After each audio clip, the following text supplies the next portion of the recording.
তোমাদের সবাইকে জানাই একটা সুন্দর সকালের অনেক অনেক শুভেচ্ছা। আশা করি তোমরা সবাই খুব ভালো আছো। আমি কি বলবো, ভালো থাকার চেষ্টা করছি, সেজন্য ভিডিও করছি আর কি, এডিটও করছি, তাতে একটু সময় আর কি এঙ্গেজ থাকছি, এটাই আমার কাছে অনেক। Good morning everyone, welcome to my channel পাখির বাসা। গাছগুলোকে একটু জল টল দিয়ে চান টান করিয়ে, ঘরের ভেতরে গাছ তো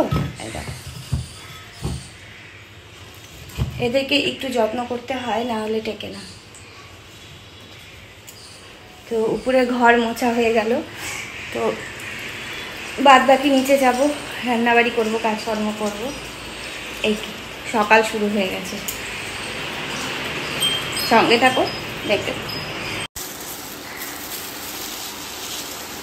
হেয়ার কালার করতে বসছি, দেখো একা একা পারা যায় না, তাও করছি যতটা পারি আর কি। এত চুল সাদা হয়ে গেছে, উপায় নেই।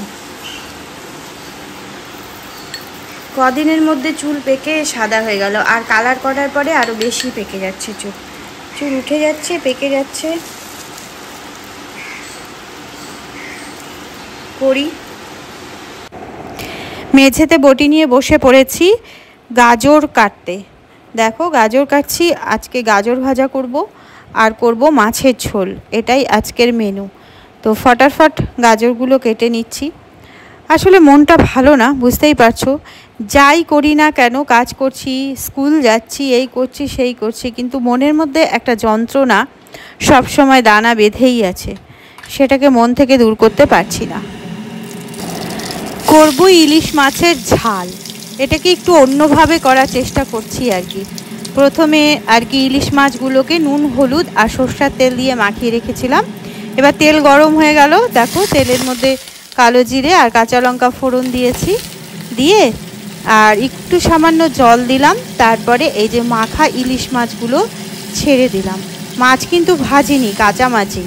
তো এইভাবে এটাকে দিয়ে আর সামান্য একটু জল দেব, জল দিয়ে আর নুনটা চেক করব।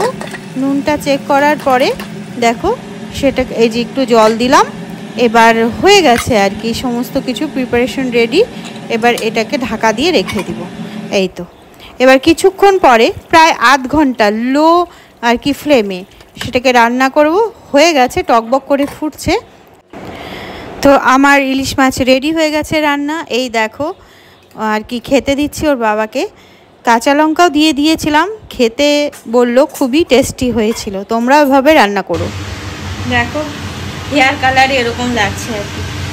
তো রান্না হচ্ছে গাজর ভাজা, এই যে হয়ে গেছে, আর হচ্ছে ইলিশ মাছের এই যে বসিয়েছি। তো এই হচ্ছে আজকের রান্না। তো রান্নাবাড়ি এখন অবধি চা খাইনি, খাবো। বাড়িতে একা থাকলে এখন আর চা খেতে ইচ্ছে করে না, কারণ আমার চা খাবার সঙ্গী তো ছিল, বুঝতেই পারো। তার জন্য মানে চায় চুমুক দিলেই চোখ দিয়ে জল বেরিয়ে আসে। সব কিছু মানে সরিয়ে রেখে সবাই বলছে এখন এই কষ্ট বুকে চেপে চলতে পারবো না, ধীরে সুস্থে আস্তে আস্তে নিজেকে শক্ত করার কথা সবাই বলছে, না হলে ভেঙে চুরমার হয়ে যাচ্ছি, আরও যাবো। তো ট্রাই করছি, খাবো আজকে চা। এই মানে ও চলে যাওয়ার পরে এখন অবধি বাড়িতে চা হয়নি, আজকে দেখি চা করব।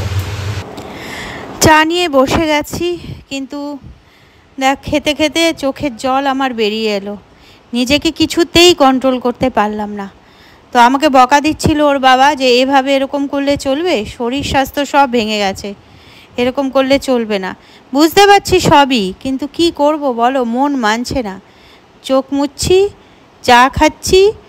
আসলে চা খেতে খেতে বা বিস্কিট খেতে খেতে ও আমাকে টানতো, হাত ধরে টানতো যে আমাকে দাও, বলতে চাইতো আমাকে দাও আমাকে দাও। তো কি করব, মনকে শক্ত রেখে মনে হচ্ছে কি আমি গিলছি, কোনো রকমে ভেতরে ঠুসছি, চা আর বিস্কুট ঠুসছি, এইভাবেই হচ্ছে।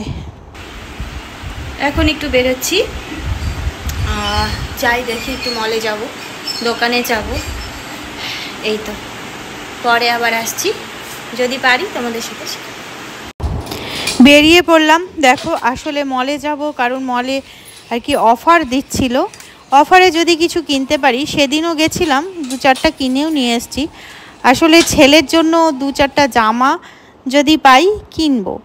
তো এদিক সেদিক দেখলাম, পছন্দ হলো, নিয়েও নিলাম।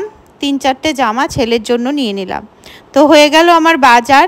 এবার বেরোচ্ছি, সোজা যাব দোকানে, কারণ মানে একটু বসি, আজকে মহরমের মিছিল যাবে, সেটা দেখতে আমার ভালোই লাগবে আর কি। মল থেকে দোকানে ফিরতে ফিরতে আকাশের দিকে তাকিয়ে না আমার একটু অবাকই লাগলো। দেখো, মনে হচ্ছে কি ডুয়োর মুখটা, মেঘটা এমন করে রয়েছে, মনে হচ্ছে ডুয়োর মুখ, ডুয়ো যেন আমার সাথেই চলছে। এই দেখো, স্পষ্ট বোঝা যাচ্ছে মুখটা ডুয়োর।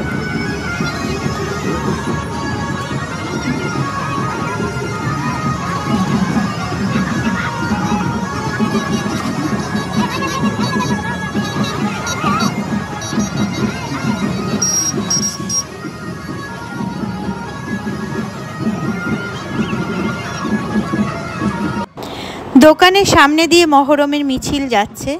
দেখো কি সুন্দর করে সাজিয়েছে। আমি তো একটা তুললাম, কারণ আরও অনেক যাবে এরকম।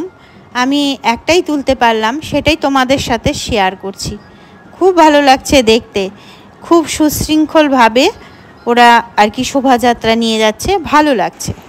দোকান থেকে বাড়িতে চলে আসলাম, প্রচণ্ড গরম, মানে কি বলবো, গরমে ঘেয়ে নিয়ে এক শেষ হয়ে গেছি। তো এখন একটু বসলাম, তারপরে রাতের খাবার দেখা যাক কি করি। তো আজকের মতো এখানেই শেষ করছি, আবার আসবো আর একটা সুন্দর ব্লগ নিয়ে। ভালো থেকো তোমরা, সুস্থ থেকো, অবশ্যই অবশ্যই আমার সঙ্গে থেকো।